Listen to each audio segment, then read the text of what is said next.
rissa tra connazionali fuori da un locale finisce con l'accoltellamento di 3 persone, tra questi il titolare dell'attività ora ricoverato con un polmone perforato, il racconto della sorella. Il messaggio che passa è che Mestre sia più pericolosa di Milano, via Querini come via Piave, così residenti e commercianti preoccupati anche per il deprezzamento immobiliare delle case e delle stesse attività. Prima la fuga di gas, poi l'esplosione e l'incendio 78enne di Musile di Piave in fin di vita per le ustioni riportate, l'intervento dei vigili del fuoco e il racconto dei vicini. Camponogara piange Alice Santi, morta ieri sera a 33 anni dopo un tragico incidente lungo la Romea. Qualche ora prima a Marghera aveva perso la vita il 21enne Alessandro Busatto, morto in sella alla sua motocicletta. Aperto un fascicolo d'inchiesta per i 3 proiettili arrivati all'avvocato Caruso, legale di Filippo Turetta. Sull'episodio l'Ordine degli Avvocati di Venezia ha diffuso una nota durissima. Poste Italiane ha confermato la chiusura dell'ufficio postale di Sant'Elena dal prossimo 20 gennaio. I cittadini sono pronti alla rivolta, oltre 1000 firme raccolte contro la chiusura. Riaperto uno dei palazzi simbolo di Mestre, dopo restauro nasce l'Emeroteca dell'Arte, incubatore di progetti artistici e culturali, taglio del nastro questa mattina. Edizione veneziana dei telegiornali di Antena 3, buonasera e ben ritrovati. Dunque in primo piano ancora la violenza a Mestre con una duplice rissa tra connazionali tunisini all'esterno di un locale e finisce con l'accoltellamento di 3 persone, tra queste il titolare italiano dell'attività che adesso è ricoverato in ospedale con un polmone perforato. Dopo essere intervenuto per sedare la rissa, scoppiata alle 3 del mattino tra 2 opposti gruppi di nordafricani, tutti tunisini, fuori dalla sua attività, all'angolo tra le vie Querini e Dante a Mestre, è ricoverato all'Angelo con un polmone perforato Cosimo Alis Carrieri, 31 anni, titolare insieme alla sorella Viviana de Ai Folli, locale della città, l'unico, aperto dalle 18 fino alle 6 del mattino. E lei, la sorella, presente al fatto, a raccontarci le condizioni di salute del fratello. Ha un polmone bucato e hanno parlato di uno pneumotorace e adesso è attaccato a una macchina che deve espandere il polmone ed eliminare l'aria in eccesso. L'accaduto. Mio fratello aveva finito il turno ed era fuori nel nostro plateatico che stava chiacchierando con dei clienti e erano tipo le 3 del mattino. Quindi durante un compleanno l'inaspettata rissa prima e poi l'aggressione con coltello. Erano un gruppetto di 6-7 uomini, diciamo ragazzi sulla trentina che stavano festeggiando il compleanno di uno di loro e questo è arrivato, ha riconosciuto uno dei ragazzi e gli si è buttato addosso, proprio di cattiveria. E questo qua, diciamo, per liberarsi da questi ragazzi che lo trattenevano, è riuscito a infilare una mano in tasca al giubbino che aveva e ha tirato fuori una lama. L'aggressore, oltre a Cosimo, ferisce altre 2 persone. La rissa è scoppiata per una ritorsione personale. L'aggressore con il suo gruppetto venivano già da un'altra rissa in centro e che il ragazzo, quello che avevano aggredito, si era messo in mezzo e gli aveva spruzzato addosso lo spray al peperoncino e poi se n'erano andati. Quindi probabilmente quello là lo andava cercando per questa storia qua, hai capito? Con l'arrivo dei carabinieri il fuggi generale, ma l'aggressore sarebbe volto nota agli inquirenti che ora starebbero stringendo il cerchio attorno alle sue conoscenze. Non fanno parte della nostra clientela, dice Viviana, già pronta a riaprire il locale. Il quartiere ci ringrazia, guarda, per l'attività di vigilanza involontaria, se così si può dire, che svolgiamo. Residenti e commercianti sempre più preoccupati, il messaggio che passa, dicono, è che Mestre sia più pericolosa di Milano e la preoccupazione riguarda anche il deprezzamento immobiliare delle case e delle stesse attività commerciali. Qui sul luogo dell'accoltellamento i residenti chiedono di essere tutelati e non vogliono apparire davanti alla telecamera. Purtroppo la prevedevamo e mi dispiace per il gestore perché assolutamente non auguro nulla di simile a nessuno. Però non è una cosa Con questi orari era ovviamente una cosa possibile. Lei invece è Gulnaz, di origine turca, a pochi passi dall'aggressione, insieme ad un'amica, gestisce sempre qui in via Querini a Mestre un nuovo locale che racconta i sapori della sua terra, ma lei chiude quando gli altri aprono. Questa zona è un po' casinata, ci sono tanta gente ubriaca, questo quello, per quello chiudiamo alle 5 di pomeriggio, tardi. E poi non torno più qua, cioè per esempio non vengo qua. Questo imprenditore invece non riesce a vendere la sua attività per la nomea che Mestre si è creata e se la prende anche con noi dalla stampa. Clienti che dovevano comprare il mio negozio da Roma, quando hanno sentito sti cazzate che dite voi, che poi è anche realtà, però hanno rifiutato. Praticamente è una zona che non vale più, sta perdendo metà del loro valore. Non è una zona molto sicura perché siamo vicini alla stazione, sappiamo tutti che lo spaccio c'è e che ci sono tante problematiche. Io ho rinunciato a uscire la sera. Qual è la percezione da fuori Da città? fuori è che Mestre sia peggio di Milano. Paura questa mattina all'alba per un'esplosione in un'abitazione in via Podgora, Musile di Piave, un 78enne ricoverato al centro Grandi Ustionati di Padova. Stamattina alle 5:30 ho sentito una grande esplosione e uscendo ho visto il signore che stava camminando e che chiedeva aiuto, sì, che urlava. Noi l'abbiamo rassicurato dicendogli che stava arrivando l'ambulanza, i carabinieri e tutto. Quindi verso le 5:40 sono arrivati i soccorsi. Poteva andare in maniera peggiore per Giannino Cattai, il 78enne di Musile di Piave, che ha rischiato di perdere la vita in un'esplosione. Ha lasciato il fuoco acceso, probabilmente dopo che aveva cucinato, poi il fuoco si è spento stamattina, però ha continuato a fuoriuscire il gas. Stamattina poi quando ha acceso di nuovo il fornello probabilmente per farsi un caffè è scoppiato tutto. I frammenti hanno raggiunto anche le abitazioni vicine, come raccontano i testimoni. Tanto forte è stato lo scoppio, con vetri arrivati fino alla strada, comprese alcune auto parcheggiate. Poi l'arrivo dei soccorsi che hanno trasferito l'anziano con l'elicottero al centro Grandi Ustionati di Padova, mentre l'area antistante l'abitazione è stata transennata per ripulire. Cattai, che non è in pericolo di vita, vive solo. La nipote risiede nell'altra porzione di casa. Il sindaco però raccomanda. Speriamo che possa stare meglio, in ogni caso raccomando sempre un po' di attenzione perché poi lui è stato miracolato, però non sempre va così e quindi insomma un po' di attenzione soprattutto sull'utilizzo degli elettrodomestici che possono causare il fuoco.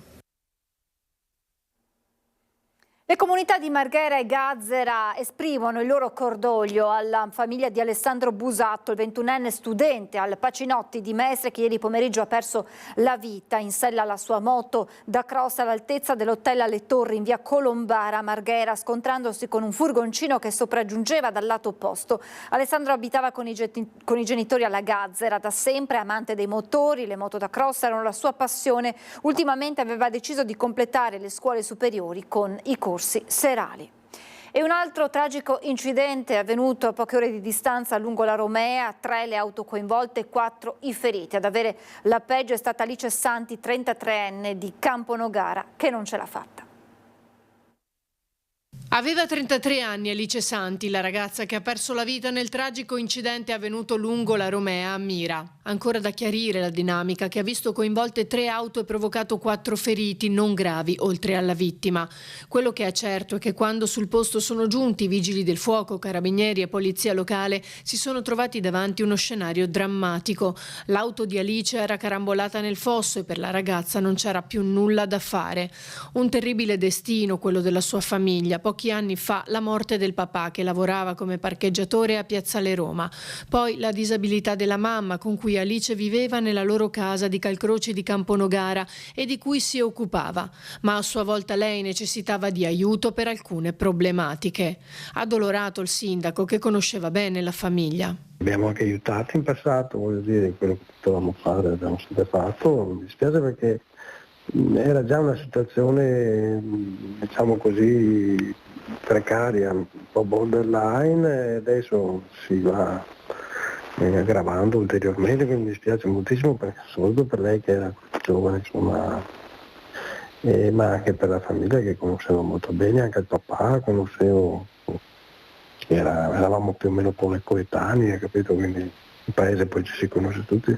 Alice aveva una grande passione per la musica, suonava il pianoforte dopo aver studiato il flauto traverso e aver frequentato anche il conservatorio. Collaborava con i musicisti, riusciva insomma in qualche modo a essere autosufficiente. Questo però non bastava a garantirle uno stipendio adeguato, per cui svolgeva anche qualche lavoro saltuario per poter vivere e stare accanto alla mamma, che ora si ritrova sola in una condizione fisica ed economica molto precaria. Se hanno bisogno faremo il nostro dovere sicuramente. E un altro incidente è avvenuto questa mattina lungo l'autostrada A4 all'altezza di Spinea in direzione Trieste. Un automobilista si è accorto che qualcosa non andava, ha accostato in una piazzola ed è sceso di lì a poco. L'auto è stata avvolta dalle fiamme. Lui è rimasto illeso, ma la paura è stata tanta. Sul posto sono giunti i vigili del fuoco da Mira e Mestre con un'autopompa e un'autobotte e hanno spento l'incendio con la schiuma. Le operazioni sono terminate dopo circa un'ora. Ed ora la vicenda dei 3 proiettili arrivati allo studio dell'avvocato Giovanni Caruso, legale di Filippo Turetta. La procura di Padova ha aperto un fascicolo di inchiesta sull'episodio. L'ordine degli avvocati di Venezia ha diffuso una nota durissima. Intollerabile che la figura dell'avvocato difensore venga trasformata in quella di un complice. È una nota durissima quella diffusa dal Consiglio dell'Ordine degli Avvocati di Venezia dopo che Giovanni Caruso, difensore di Filippo Turetta, sono stati recapitati 3 proiettili arrivati nel suo studio all'interno di una lettera in una busta chiusa. Un episodio non isolato, quello toccato a Giovanni Caruso, ribadiscono gli avvocati del Foro Lagunare, con la funzione difensiva vista dall'opinione pubblica sempre più spesso come un ostacolo di giustizia. Era il 3 dicembre quando in tribunale a Venezia Giovanni Caruso aveva stretto la mano a Gino Cecchettini, il papà della giovane donna uccisa da Filippo Turetta, suo assistito, e proprio un abbassamento dei toni è tornato a chiedere il legale dopo l'arrivo della busta mercoledì pomeriggio.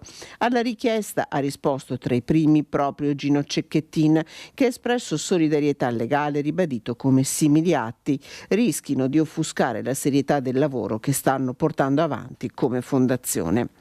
Dopo la denuncia presentata in questura da Giovanni Caruso, la Procura di Padova ha aperto un fascicolo, si indaga per minacce contro ignoti.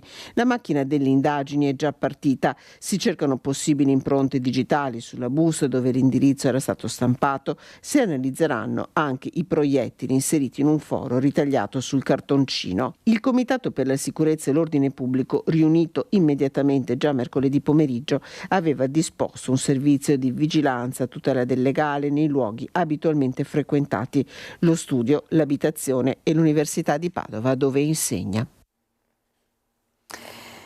Poste Italiane ha confermato con un cartello esposto all'ingresso dell'ufficio postale di Sant'Elena la chiusura di questo servizio dal prossimo 20 gennaio, ma i cittadini sono pronti alla rivolta, oltre 1000 le firme raccolte contro la chiusura.